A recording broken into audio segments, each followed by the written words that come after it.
Okay, let's see this question. Two narrow bores of diameter 5 mm and 8 mm are joined to form a U-shaped tube open at both the ends. If this U tube contains water, what is the difference in the level of two limbs of the tube? Take the surface tension is this, angle of contact is 0, g का value दे रखा है और density हमें दे रखा है. Again जो concept हम लोग यहाँ पर यूज करने वाले हैं, that is a concept of capillary tube. Capillary tube में जो बेसिकली हाइट ऊपर चढ़ती है किसी भी फ्लूइड की, that height is nothing but 2t upon r 2t cos theta upon r rho into g. अब हमें देखें तो बेसिकली यहां पर पहली ट्यूब की जो डायमीटर है वो 5 mm है, तो इसके लिए जो रेडियस हो जाएगी वो रेडियस हो जाएगी 5/2 इंटू 10⁻³ मीटर. और सिमिलरली इसके लिए जो रेडियस है उसको मैं R2 बोलता हूं, तो that will be 4 into 10⁻³ metre. हमसे पूछा गया है कि दोनों साइड के लिम्स में हाइट का डिफरेंस क्या होगा.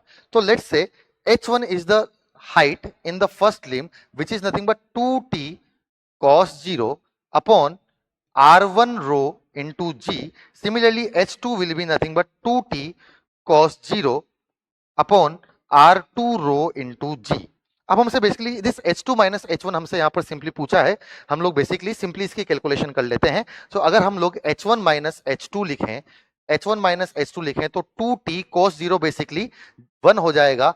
रो इंटू जी को बाहर लेते हैं तो अंदर बचेगा 1 upon r1 minus 1 upon r2. So basically h1 minus h2 जो डिफरेंस हमें दिया हुआ है, जो हमसे पूछा है, which is nothing but 2t upon rho G into r2 minus r1 upon r1 r2 यहां पर हमें मिलना चाहिए. अब लेट्स से हम लोग इन सब चीजों की वैल्यू पुट कर देते हैं. 2 into surface tension, surface tension हमें दिया हुआ है 7.3 into 10⁻², 7.3 into 10⁻² upon density, density हमें दी हुई है 10⁻3, तो density will be 10⁻3 multiply by g की वैल्यू 10 अपो इंटू R2, R2 का वैल्यू में दिया 4 into 10⁻³ 4 into 10⁻³ minus 2.5 into 10⁻³ upon 4 into 2.5 into 10⁻³ multiply by 10⁻³ हमने सबकी वैल्यूज यहां पर पुट करी.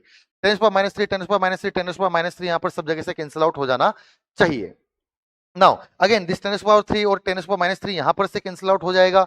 ठीक है, चलिए इसको नीचे उतारते हैं तो basically this will be 100, this will be 100. तो हम लोग लिखेंगे 2 into 73 into 10⁻² upon 100 into 4 into 2.5 multiply by 4 minus 2.5 which is nothing but 1.5.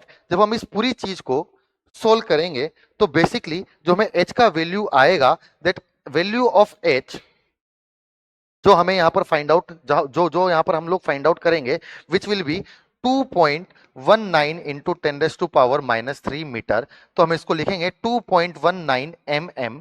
हम लोग इसकी कैलकुलेशन करके इसको फाइंड आउट कर सकते हैं, which is h1 minus h2 which is nothing but 2.19 mm. हमें सही आंसर मिलना चाहिए, which is option number A.